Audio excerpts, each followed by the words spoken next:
लोग बंकरों में शरण ले रहे हैं। कीव पर बड़े हमले का अलर्ट है। हमारे संवाददाता आशीष इस वक्त कीव में ही मौजूद हैं। हम उनसे कोशिश करेंगे संपर्क करने की, लेकिन क्या जान बचाने के लिए लोग बंकरों में छिप रहे हैं? इस वक्त की बड़ी खबर, कीव में सायरन लगातार बज रहे हैं और अंदेशा है कि कुछ भी बड़ा हो सकता है। आशीष हमारे साथ इस वक्त यूक्रेन की राजधानी कीव से जुड़ चुके हैं।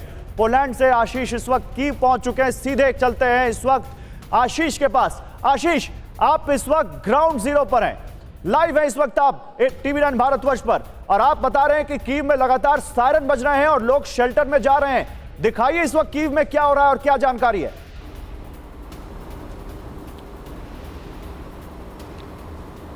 गौरव, जैसे ही एयर रेड सायरन होता है, जो कि अब से लगभग एक 15 मिनट पहले बज गए थे, और उसका मतलब साफ होता है कि कुछ ही मिनटों में लोगों को शेल्टर्स में जाना होता है। और इस तरह के आपको पावर बैकअप, इनफैक्ट अगर मेरा माइक ऑडियो कैप्चर कर पाए तो पावर बैकअप्स पूरी तरह से चालू कर दिए जाते हैं, यानी कि किसी तरह से लोगों को जल्द से जल्द ये इन्फॉर्मेशन दी जा सके। लेकिन एक और बात मैं ज़रूर बताना चाहूँगा कि बॉम्ब शेल्टर्स को लेकर अब लोग यहाँ पर आदी से भी हो गए हैं। वो इसलिए क्योंकि जब भी बॉम्ब शेल्टर की में जाने का एक एयर रेड सायरन की जो अलर्ट बजता है, वो लगभग मुझे लग रहा है कि अभी 800 से 900 बार लोग सुन चुके होंगे पिछले 9 महीने में। वो इसलिए क्योंकि कई बार जब भी कोई रशियन मिसाइल एक्टिविटी होती है तो कीव में इस तरह के अलर्ट आशीष जिसकी बात आप कर रहे हैं, आशीष जिसकी बात आप कर रहे हैं, आपने जो अपनी रिपोर्ट भेजी है, मैं एक बार चाहता हूं अपने व्यूअर्स को रिपोर्ट दिखा दूं, क्योंकि आपने वो रिपोर्ट उन्हीं सायरन्स पे भेजी, उसके बाद फिर मैं आपके पास आ रहा हूं। वो रिपोर्ट दिखाइए आशीष सिंह की। विंटर इज कमिंग, और एग्जैक्टली यही फेज रशिया और यूक्रेन दोनों के लिए बहुत ज्यादा महत्व रखता है।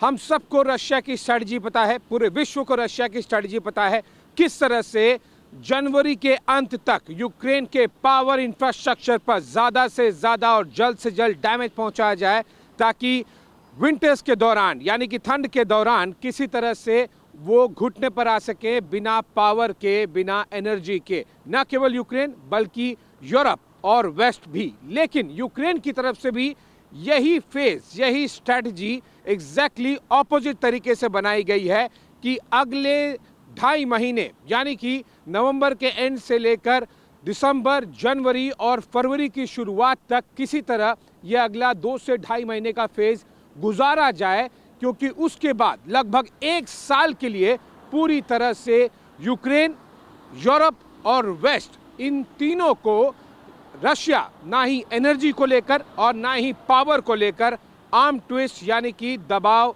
डाल पाएगा। और इसीलिए अगले 2 से 2.5 महीने किसी तरह से निकले, इसके लिए यूक्रेन में पूरी तरह से तैयारी की गई है।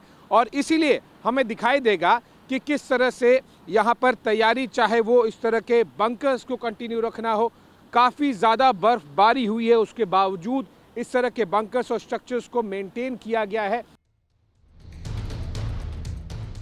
तो आशीष, हमने आपकी रिपोर्ट देखी, आप बता रहे थे कि कैसे अगले 2-3 महीने बहुत अहम हैं, उनकी तैयारी आप बता रहे थे, और वो सायरन बता रहे थे कि कैसे रेड सायरन बजते हैं तो रेड सायरन जैसे बजते हैं वहां से लोग भागते हैं।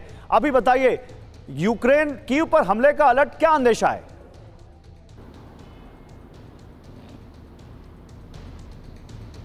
बहुत कम। देखिए, बहुत ही महत्व रखता है कि कीव शहर में बमबारी लगभग ना के बराबर है। जैसे दिल्ली होता है, दिल्ली एनसीआर होता है, वो कई सैकड़ों किलोमीटर के क्षेत्रफल में फैला होता है, वैसे ही कीव रीजन में जहां पर से पावर सप्लाई यहाँ पे किया जाता है। लेकिन बहुत ही सरप्राइजिंग बात थी मेरे लिए भी, यहाँ पर जब बमबारी की गई उसके 24 घंटे के अंदर ही यूक्रेन में लगभग सभी जगहों पर जहाँ पर इम्पैक्ट किया था, वो कैपेसिटी यहाँ पर आ गई है कि वो रिपेयर करके तुरंत, या फिर पावर बैकअप्स क्रिएट करके लगभग आप मान के चलिए पूरी तरह से एक 90 से 95% तक की इलेक्ट्रिसिटी रिस्टोर कर ली जाती है 24 घंटे के अंदर में। यही यूक्रेनियन स्ट्रैटेजी है, ये कोई आम बात नहीं है। अगले 2-2.5 महीने बहुत ज्यादा महत्व रखते हैं, और रशिया की विंटर में ज्यादा से ज्यादा नुकसान पहुंचाने की स्ट्रैटेजी पर यूक्रेन की काउंटर स्ट्रैटेजी, वेस्ट की काउंटर स्ट्रैटेजी, यूरोप की काउंटर स्ट्रैटेजी ये है कि अगले 2 से 2.5 महीने किसी तरह निकाला जाए, जिसके लिए जनरेटर्स ऑफ होप 80 अलग अलग यूरोपियन सिटी